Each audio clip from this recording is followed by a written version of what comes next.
Hey, what's up guys? It's great to see you all again. Today, I'm not saying hello to you from my studio in good old Brussels, but today we're here in Las Vegas, Nevada, of course for the CES, the Consumer Electronics Show. And of course, one of the most important things, if not the most important thing, to bring on a trip like this is my tech bag. So let me take you through all the stuff I brought with me for this trip. But before we do that, let me just give you a quick tour of this amazing corner suite in the Trump International Hotel. Not a political endorsement, just a hotel. So let's start at the beginning. Here is the little kitchen area where you could cook your own food. Obviously I haven't done that because there's just no time. So usually we end up eating out here in Vegas. This is the living room. As you can see, very, very spacious. Now, obviously this is a little extravagant for just one person, but I got a really sweet deal, so I just couldn't say no. So here we have the first bathroom, and yes, that's right, the first bathroom. Never thought I would say that about a hotel room, but here we go. So this here is a little table that I use to work and edit my videos. As you can see, MacBook Pro right there. The best purchase, but we'll get to that. I just want to share this amazing view with you really quick. So this side is the mountains, the desert, if you will, and all the low-rise buildings. Got a little TV area right here. And then let me take you to the master bedroom because that thing is something else. So here, obviously, is the bed. No magic happening right now because I'm here alone. This window will also show you that low-rise area. I got some reflections in the window. I hope you can still see it. I'm sure the camera doesn't do it justice, but this view is magnificent. But the real kicker, of course, is on the other side, where we have this amazing view of the Strip. Absolutely beautiful. I'll try to get a sneaky shot in at night because it looks even better, obviously, with all the lights on. Here we got the closets, some clothing, some gym stuff. And here we have the completely over-the-top, absolutely ridiculously large bathroom with the big tub. And I would have to say the best view of the entire place is actually the bathroom window. Shower, second bathroom, jacuzzi tub, and of course, yours truly. Guys, how you doing? Hold up, place go wild when I pull up.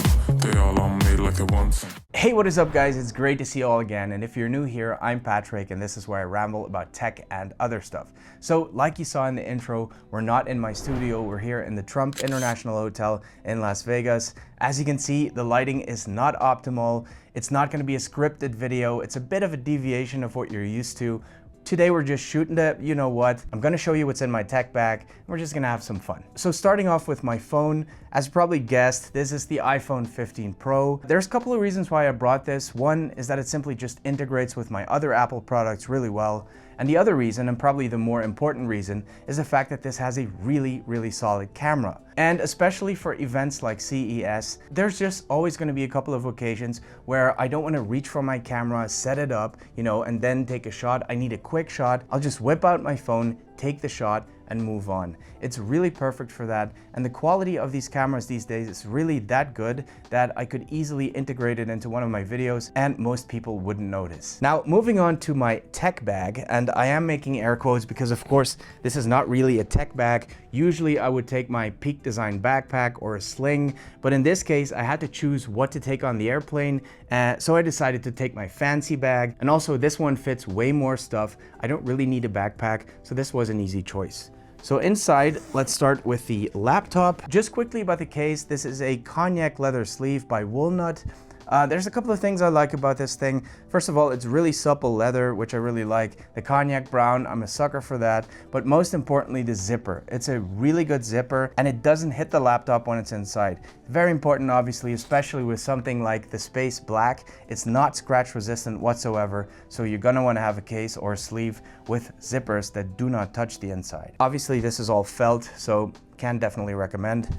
The laptop itself, this is the ridiculously expensive version. It's maxed out on everything, unified memory, storage, you name it. It's the 14-inch version, M3 Max. Until now, I've always tried to save on storage because we all know Apple storage is ridiculously expensive. I think it's severely overpriced, but it is very fast. And in the past, whenever I've wanted to save on internal storage, I've always regretted it. I always run out of storage. You know, when you're editing videos and you're using a lot of 4K files, it's very easy to burn through 2, even 4 terabytes, and it's so annoying to have to delete stuff off your hard drive just to be able to start working on a new project. So this time I did opt for the full 8 terabyte. It cost a lot of money, but this is my #1 work tool for both of my companies, so I decided to just, bite the bullet and get it over with. And after that little bit of pain of the initial purchase, I'm telling you, having the freedom to just put stuff on there and not worry about the space is just amazing. Next up, we have the AirPods Max. Again, in a walnut case. I promise you, they're not sponsoring anything.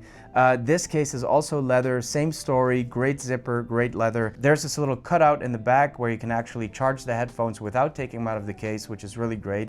I don't like the original one, the little handbag looking thing. I don't think a lot of people like that thing actually. It doesn't protect the headphones at all, and it just looks a bit silly. So this one I like much better. It completely protects everything, including the mesh on top.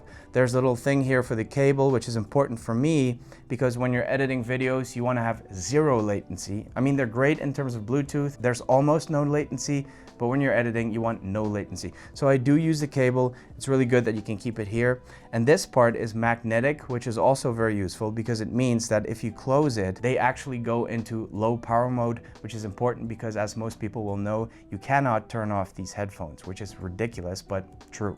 So if you're looking for a case that actually offers the full protection while putting these things to sleep, this is the one for you. Next up, again, as you may have guessed, my beloved iPad mini. This thing just goes everywhere with me. It's my favorite tablet. I have an M2 iPad Pro. I barely ever use it because I have a laptop, that's better for work. The iPad Pro is very large. I don't really pick it up for reading, so it's basically just another laptop, so I'd never take it with me. This is an actual tablet. It doesn't weigh much. You can use it like a Kindle, basically. You can read stuff, play games, make video calls, but most importantly for me is writing stuff. I do like to take handwritten notes, and this thing is just perfect for that. What you do need though is a screen protector that makes it easier to write. And of course, I'm always recommending Paperlike for this. And thank you Paperlike because they are sponsoring this video. Paperlike's been great. I've been using it for many years. It just changes that slippery glass surface into an actually usable surface. It adds a little bit of resistance to the screen. So when you put the pencil on the iPad, it actually feels like you're writing on paper. Plus, it obviously protects the glass and it helps against glare and fingerprints. So for me, Paperlike's been rock solid and it's the one I continue to use. There's a link in the description if you want to check it out for yourself. Every order comes with 2 Paperlikes, so even if one gets a bit scratched up, you can easily replace it with the other one. Next up is my Nintendo Switch. I do have an ROG Ally, which comes with a lot more choice in terms of gaming and a bit more like PC gaming, if you will, but it is a lot larger and this one is just so handy to travel with. And when I'm traveling, I don't really have the time to get into big games anyway. And what I like about the Nintendo is that it offers a bunch of games that you can just play for a little bit and then just put it aside. Like Mario or one of my recent favorites, Dave the Diver. Right, I know not everybody likes cameras, but we are at CES and I am shooting a lot of stuff, so I really want to talk about this for just a brief second. This is the DJI Pocket 3. It's been really amazing. Basically, you just flip the screen and it turns itself on. And what you have then is a very solid camera, but it's also a gimbal. So the footage that you take is extremely steady, much steadier than you would get out of an iPhone or even an actual camera like the one I'm filming on now. Now, you might be wondering, if you shoot on your iPhone, why do you need one of these? The reason is it has a 1-inch sensor, which is much larger than the one on the iPhone. So this is by definition much better in low light, and when you're inside, this is the way to go. Plus, if you flip the screen the other direction, you can shoot vertical content, so you can get all your TikToks and your Reels, as well as horizontal content. And when you're done, it just folds itself back up, stick it in the case, boom. There's a couple more things in the bag. One is a mouse. I don't like working on a trackpad, especially when I'm editing, so I do bring my Logitech MX Master 3 with me. I know there's a lot smaller mice to bring with you. This is not exactly a travel mouse, but this is such a great mouse for editing. It's more ergonomic than any other mouse I've used, but most importantly, it has this side scroll wheel, and I've grown so accustomed to it that I really don't like editing without it, so this one goes with me everywhere. The other thing I cannot really do without in terms of editing is the Tourbox Neo. This is the older version. There's a new white version that has Bluetooth. This one comes with a cable, but basically what this is a controller which lets you map all the buttons. There's wheels, there's toggles, there's buttons, and I have every button mapped, so it does exactly what I needed to do in Final Cut Pro, which means that I have one hand on this thing, the other hand on the mouse, and I barely ever need my keyboard. My fellow video nerds will understand. Lastly, we have our little tech pouch, which basically holds all my essentials. This is not Woolnut, this is Harbour London, the other brand I really like when it comes to leather. This is generally a little bit more expensive, but the leather is also a little more premium. So if you're really into leather, Harbour London is really, really good. Zipper, of course, also very high quality. I cannot stress this enough. When you buy stuff, look at the zipper. It tells a lot about the product. So in here, we have a couple of things that are just really useful. This is a simple dongle by Ugreen. It has a couple of things like an SD card reader, USB-A ports, which you won't find on the Mac, and an Ethernet port, which I found very useful in hotels. A lot of hotels have crappy Wi-Fi, but most of them have an Ethernet cable available, so you can get that fast internet even if there's, crappy Wi-Fi. We've got our little bank machine, in case I need to do some transactions. Then I have my AirPods Pro 2 with me, the USB-C version. The case is Woolnut. It's the same green as the big one there. Now, the reason why I have these with me is mainly because sometimes I just want to listen with one earpiece. And the other reason is the gym. I don't like wearing big headphones when I go to the gym, so these are perfect. Next, we have this thing here. And if you're a regular to the channel, you've seen this one or a version of it at least once.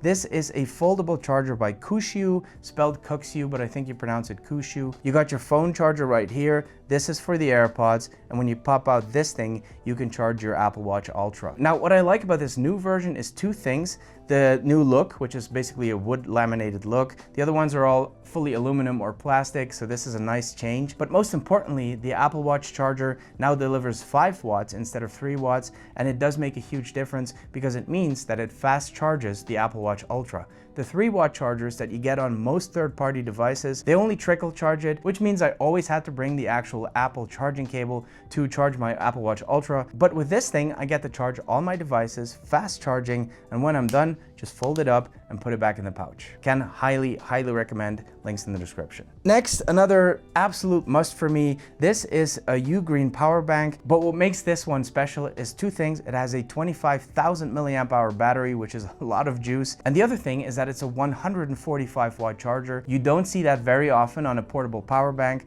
This thing actually charges my MacBook Pro at least once, probably 1.5 times. Plus, of course, any other stuff you want to charge, like your phone, you name it. Let's see, what do we have left? A couple of cables, the Mac charging cable, a USB A to C, Thunderbolt cables. Ah yes, here we have the charger that literally goes everywhere with me, and it's the only charger that I bring with me. Also Ugreen, but this is from their new line, which is the Nexode Pro line. It's their newest version of these chargers. It's a 160 watts charger, which means it's very powerful and it can literally charge anything I have with me, but it's still very, very small. And the reason for that is that it's a GaN charger. GaN stands for gallium nitride, which is a very, very efficient semiconductor that is very efficient in dissipating heat, which means there's not a whole lot of need to cool this stuff down. And that's why these cases can stay this small. It's got 3 USB-C ports and a USB-A ports, so you can literally charge anything. It's strong enough for a MacBook, and it can at the same time charge my phone, my Apple Watch. It's got retractable prongs, so you can just stick it directly into the wall and charge all of your stuff. I really love this thing. In general, I think Ugreen has come a long, long way. They used to be a little bit of a fringe brand, but these days I think they make really rock solid stuff. Well, there you have it, the What's in My Tech Bag Las Vegas edition. Guys, I hope you enjoyed the video in spite of the very, very poor lighting conditions in here. If you did, please get one of these. It really does help the channel. Thank you so much for watching, and see you in the next one.